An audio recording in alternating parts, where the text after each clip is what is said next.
Welcome to Beauty and the Biz. Discover how to grow your practice with effective cosmetic patient attraction, conversion, and retention advice from author, speaker, trainer, and cosmetic practice business and marketing coach, Catherine Maley, MBA. Hello, welcome to Beauty and the Biz.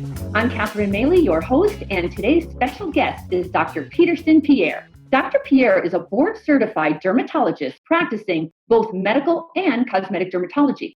Now, he's completed his medical training at Stanford University School of Medicine, where I might add, he met his wife and the mother of his two children. And he's also author of several scientific articles, abstracts, as well as a textbook chapter. Now, Dr. PIerre opened the PIerre Skincare Institute in Thousand Oaks, California, back in 2004, so he's been around for a bit. Now, Dr. PIerre has also been interviewed by many in the media, such as Good Housekeeping, NBC News, Huff Post, MSN, and Yahoo Lifestyle, just to name a few. Now, his patients call him a gentle injector because they love his talented use of Botox and wrinkle fillers without pain, and they also love their non-surgical natural results. So, Dr. PIerre, welcome to Beauty and the Biz. Thank you so much, Catherine, for having me. Sure. So let's just start out by, how in the world did you become a dermatologist? Well, it's interesting. When I was about 7 years old, I decided I wanted to be a physician. But at that point in time, I had no idea that dermatology even existed. Right. In fact, I didn't discover dermatology until my second year in medical school, where during a week of classes, they focused specifically on dermatology, and that was my first introduction. And I loved it. It was pretty much love at first sight because the specialty is so visual. Everything is easily accessible. You can do a lot of different things in dermatology. In one particular given day, I am treating acne. Then I go to the next patient, I'm cutting out a skin cancer. Go to the next patient who has some wrinkles. Then I've got another patient where I'm doing some laser treatment. It's really fantastic that way. The other great thing about dermatology as well is the fact that I can build all these relationships. And so I have patients that I've seen throughout junior high and high school. Then they go to college, they graduate and get married. Now I'm seeing their children, I see their parents. So it's really amazing to be able to have that multi-generational relationship and to be able to make such a positive impact in people's lives. Good for you. And I like the variety of that because that's true. Then if I knew you as a patient, I could know you now and next year and next month and for 10 years after that. And then it goes on and on. So Exactly. Congratulations. I do want to touch on COVID-19 only because that has been the conversation that we've been having for the last couple months during this taping. I believe, what is your situation there? Are you open, closed? What's your situation? Well, we're open. Down here in Southern California, they're starting to relax things a little bit. During the COVID-19 period, we were open with very reduced hours because what I realized, I had patients who needed somewhere to go. They would have a problem, and if I was not available, they would have to go either to urgent care or the emergency room. And in fact, I had a couple of patients in that situation. And unfortunately, once they got there, they were told, well, you need to go see your dermatologist. So we were still open, seeing very few patients, but helping people nonetheless who had issues that really only a dermatologist could address. Now that things are starting to relax a little bit, and I think people are starting to feel more comfortable, slowly they're starting to trickle in. We still have reduced hours, but we're seeing a few more patients as the weeks go by. And have you put a lot of safety precautions in place? Absolutely. I think in this particular scenario, obviously, this is something we've never faced before. So it's better to take the necessary precautions regardless. Because obviously, I want to protect my patients. I want to protect my staff. I want to protect myself and my family. So what we do, we wear a mask. Everyone in the office does. I don't really make it mandatory for the patient, although that is available. We sanitize a whole lot more than we used to. Obviously, this is a medical environment. We were always sanitizing even before COVID. But now we have special breaks every 30 minutes, every 60 minutes, where we wipe down surfaces, door handles, and the like. And we do the absolute best that we can to minimize any chances of infection. And for patients who are extremely concerned, because I've got patients who are not concerned at all. I have patients who are so concerned that they don't want to leave their home. And then I have people in between. So for those who don't want to leave their home at all, We've adopted telemedicine like a lot of different doctors out there. So I offer that as an avenue as well. Oh, that's fantastic. And I also noticed you have like a pay online thing. So maybe they can even check out online now. Definitely. So we have a lot of options there too. I think during this time, I've spent some time working on the practice. And that's one of the things that we've implemented, electronic payment. So patients can actually go online and pay their bill. We also have a texting feature where we can text them their bill and they can just click on the link and pay automatically. As So a we're really busy moving professional, to sort of like that contactless payment love system. it. I absolutely love that. One thing that has come out of this is all of us stopping and looking at what do we do physically that we could have been doing digitally, and what can we do to save time, a lot more convenient. I just love some of what's happened. I really do. Absolutely.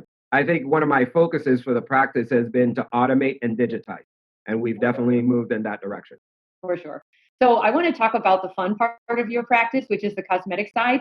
I have been partaking in services forever, and I can't get enough of this stuff. So why don't you just talk about some of the favorite procedures that your patients love? And you look amazing, by the way. Oh, thank you. So I think the procedures in general, patients want something obviously that's effective, Mm, that has very little downtime, and they look natural. Most of my patients, that's what they're after. They're not really looking for a transformation and looking like someone else. They want to look the way they did a few years ago. So for that, I specialize in minimally invasive procedures. So we have Botox, which has been around for a long time. I would say that's probably maybe one of the top three best inventions in cosmetic treatment ever. agreed. While you're talking, I want to show some of the slides so people know what you're talking about. Sure. Let's look at these. So Botox is your first up.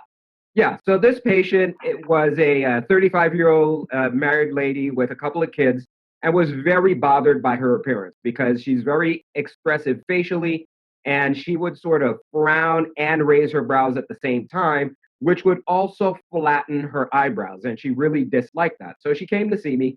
We did a little bit of Botox in between the brows, touched up the forehead, and you can see in the after picture, there are a few things that are really remarkable.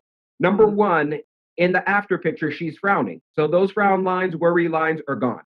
Number two, she's raising her brows. She has complete movement of the brows, but there are no wrinkles there. And number three, I've been able to restore that beautiful arch to her eyebrows, which she had been missing. So she was thrilled. And usually I tell patients, if you wait a long time to have Botox done, your first reaction after having it the first time will be, why did I wait so long? It is so amazing. There's no downtime. I go right back to my regular activities. Within a week or so, I've got a complete transformation. I look better. I look more youthful. I look more rested. To me, it's a no-brainer, I can't wait to go back and get my Botox done. right? And how about the next one? So my second favorite thing is fillers. Now, the one thing that people are not aware of, as we get older, and typically patients start to think about older when they hit their 50s or later, but what happens once we hit our early 30s, our bodies start to decrease production of collagen, hyaluronic acid, and elastin. And that translates into dry, dull skin, fine lines, deeper wrinkles. And those are the types of things that really can only be addressed by replacing what's been lost. So the vast majority of fillers on the market right now are based on hyaluronic acid, which is a sugar our bodies make on a regular basis, very natural. And we go ahead and inject either fine lines or wrinkles. So in this lady's case, she's got the nasolabial folds, which are basically the lines that come from the nose to the corner of the mouth. She's got the marionette lines, which are the lines that come from the corner of the mouth down to the chin. Makes her look sad, makes her look tired. Just a few minutes of doing an injection, we've been able to turn back the clock a few years. Again, minimal discomfort, minimal downtime. I think the main thing with fillers is that the result really depends on the skill of the injector.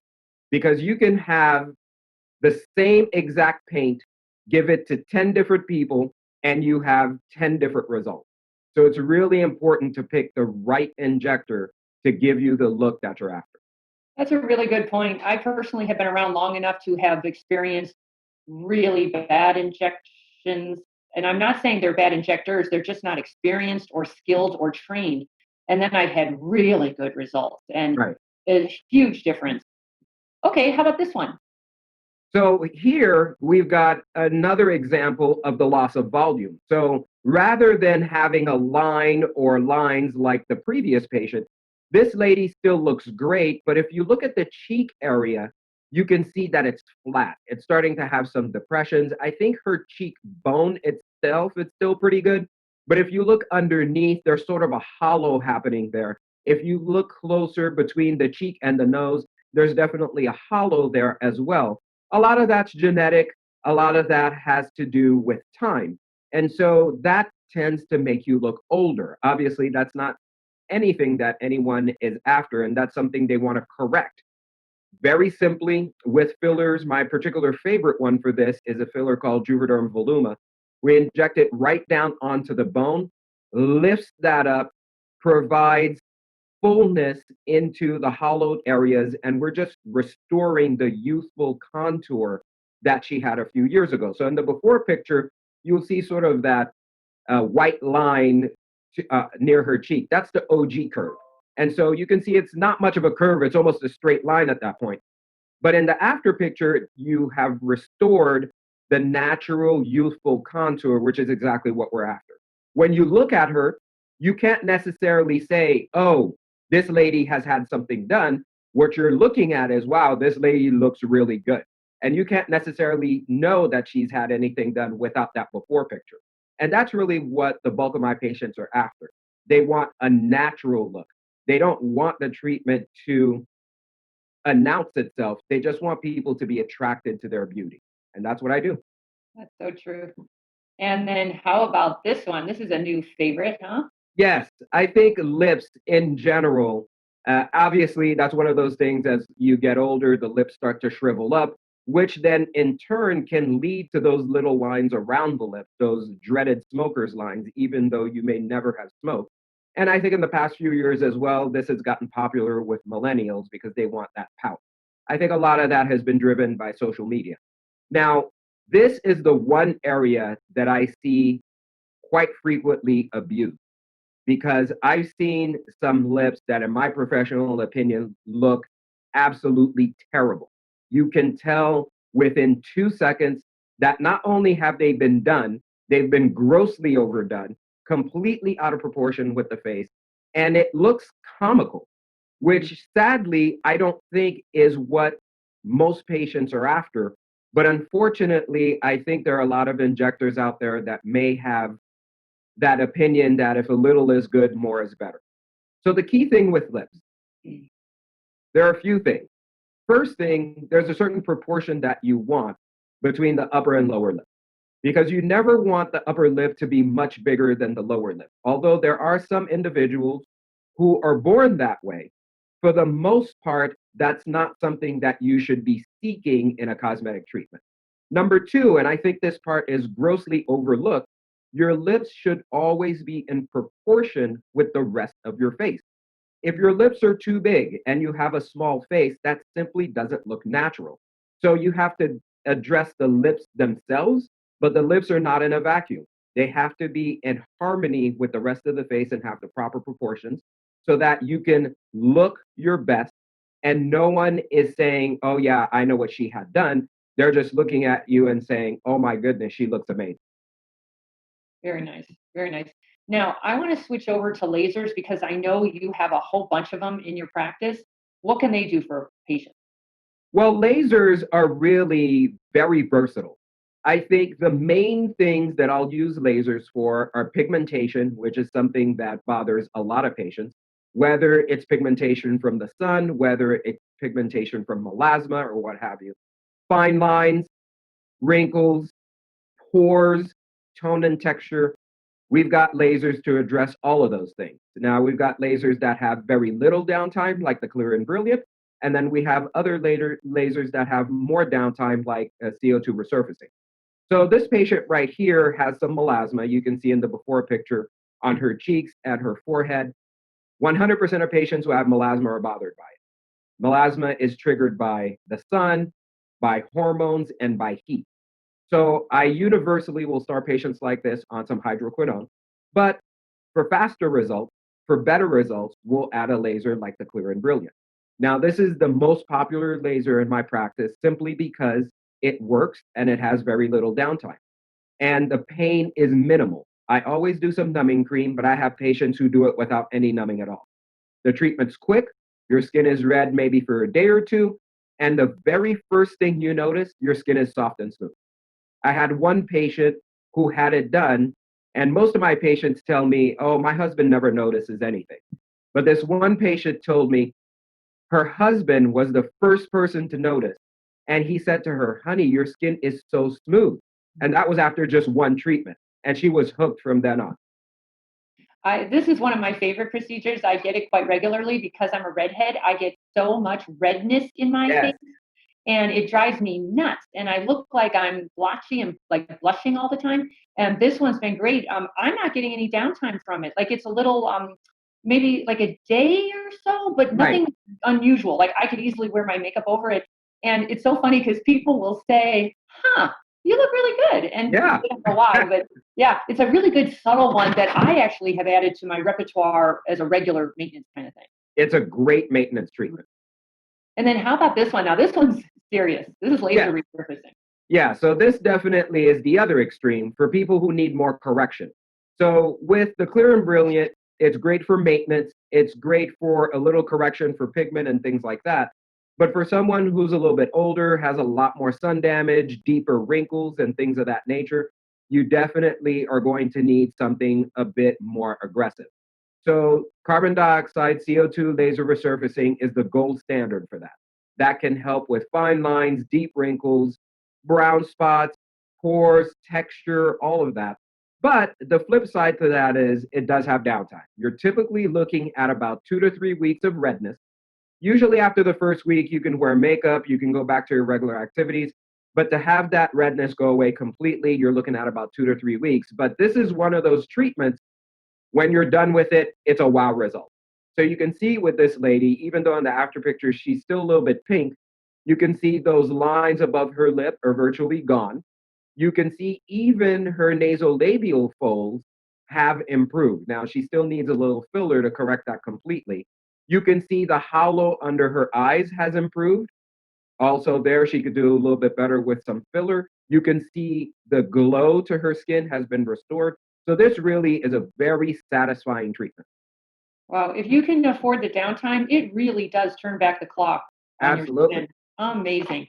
And then for the finale, because we were talking about a lot of face procedures, what's another big, big issue that we women have? And I call it fat's where it's at.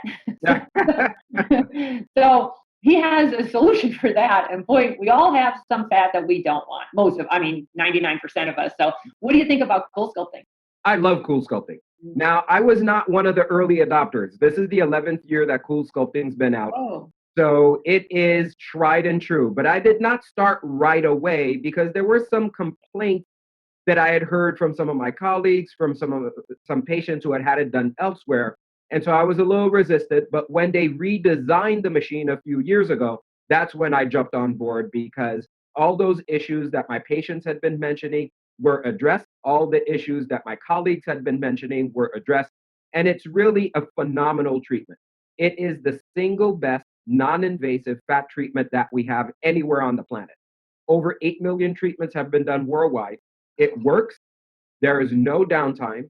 You can go right back to your regular activities. And one of my absolute favorite parts about this treatment, the results are permanent.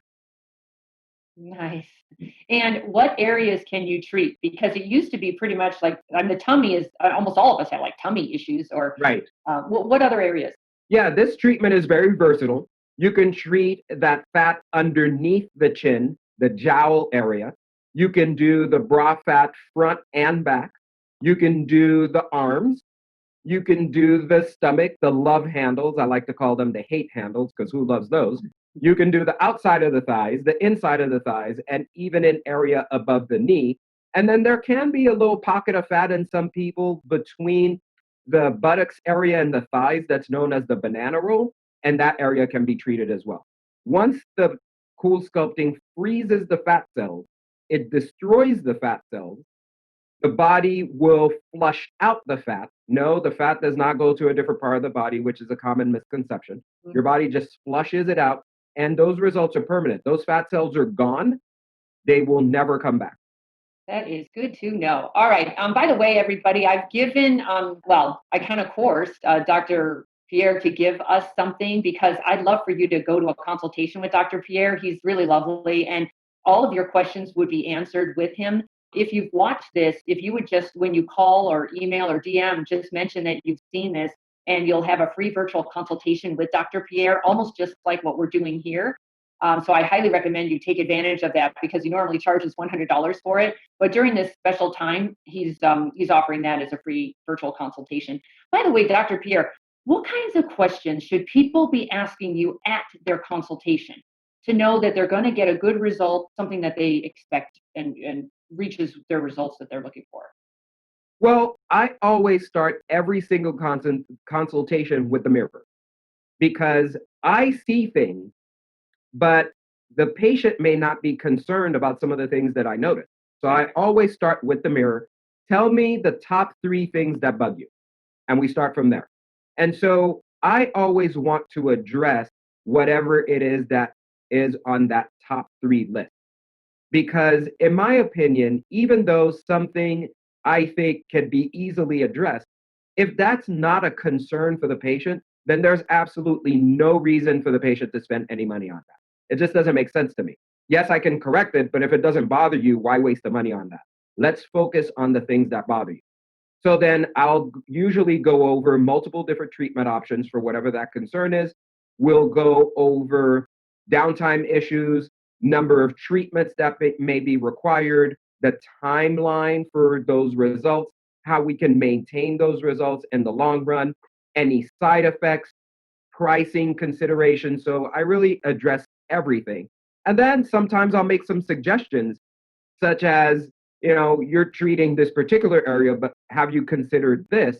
Because this would really improve the harmony of your entire face. You may be focused on, let's say, the frown lines in between your eyebrows, but did you notice that when you make that facial expression, you also crinkle your nose and you have those lines on the side of your nose that are known as bunny lines? If we treat that, then you'll have that harmony, because what will happen sometimes in people who are experienced and can pick up these things, if you try to frown and don't frown, but then the bunny lines are there, that's somewhat of a giveaway that you've had Botox done. And a lot of people don't care about that, which is fine. But if your goal is to do it on the down low so no one knows what's going on, then it's my job to point that out to you so that we can give you the result that you're after. Funny you should mention the bunny lines because it's a really big deal for me. And most of the injectors don't even mention it. And I say, did you do the bunny lines? Yeah. Because you're absolutely right. Especially as women too, though, you fix one area and then the next area pops up that we focus on. So please just get it all to stop. That's right. So once again, I want you to give Dr. Pierre a call or a DM or an email or a text or however you all communicate in today's world. He is offering you a virtual consultation for free. It's normally $100. And Dr. Pierre, where can they find you online? Multiple different places. You can go to our website, pierreskincare.com. Even on our website, you could book a virtual appointment if you like. You can find us on Facebook, Pierre Skincare. You can find us on Instagram at Pierre Skincare. We're pretty much everywhere. Nice. And just the last question, just for fun, what's something that we don't know about you? Well, most people don't know that I spent a good portion of my childhood in Haiti. So my parents are originally from Haiti. I was born in New York. And when I was about 7 years old, we moved there for 10 years. So I did my elementary, junior high, and high school there. But once I graduated high school, I moved back to New York City and pursued my college education, and then came out to the wonderful West Coast to do my medical and dermatology training. That is so interesting. How much sticker shock was it to go from Haiti to New York? Actually, the other way around, New York to Haiti, and then Haiti back to New York. Yeah, it was definitely a shock for me because I had no idea what was going on at the time. I remember vividly that day that it happened. I was supposed to go to school, and my mom was saying, we're going on a trip. And I thought, yeah, but how can we go on a trip when I need to go to school? So we hopped on a plane. Here I am, totally foreign country. I don't know the language. I remember my first day in class, I was completely clueless until they were doing math because, well, numbers are pretty universal. I could do that. Yeah. So I gradually, over time, learned the language. And it was a difficult transition for me, but being such a young age, kids adapt pretty quickly. But my heart was always in New York. I always longed to come back. During the summers, we would visit New York. Every year, I would think, oh, this is the year we're actually going to come back, and it wasn't. But once I got closer to graduating high school, I made it clear to my parents that I have no future in Haiti. I need to go back to the States. And I'm essentially going to do it with or without you. So then they decided, yeah, it's probably time to do that. And so we moved back to New York and I continued my education there. Yeah, but then you ran off to California. I did. Are they angry about that? Well, so the thing is, when I was applying to medical school, I had actually decided to go to the University of Pennsylvania, which is a phenomenal school. Mm-hmm. My mom was thrilled because it was only a couple hours away. And then I got a call from Stanford. And they said I had never been to California before. They were doing regional interviews. So they were coming out to New York doing interviews. It was pretty close to my job at the time. I was doing research at a lab in the heart of New York City. So I decided to go and do the interview. Didn't think a whole lot of it. And then a couple days later, they said, congratulations. We're going to offer you admission and we'd like to fly you out to California to visit the campus. And I thought, wow, there's absolutely no way I'm going to turn down that offer. So I hopped on the plane, never having been to the campus. I was thinking, well, I'm going to enjoy my time in California. I am going to the University of Pennsylvania, so this will be a free trip. I can't lose. By the end of the weekend, I thought to myself, I would be an absolute fool to pass this up. You know, they picked me up from the airport, drove me up Palm Drive, and if you've ever been on that campus, once you hit Palm Drive, it's over. It was April. I mean, it was snowing back in New York. It was a beautiful day there. And the people were so nice. Everything about it, literally, for me, was magical. And there was no way I was going to give that up. And I didn't. And my mom was really heartbroken because it's 3,000 miles away. But that, I would say, is one of the top 3 best decisions I've ever made. And I would do it all over again in a heartbeat.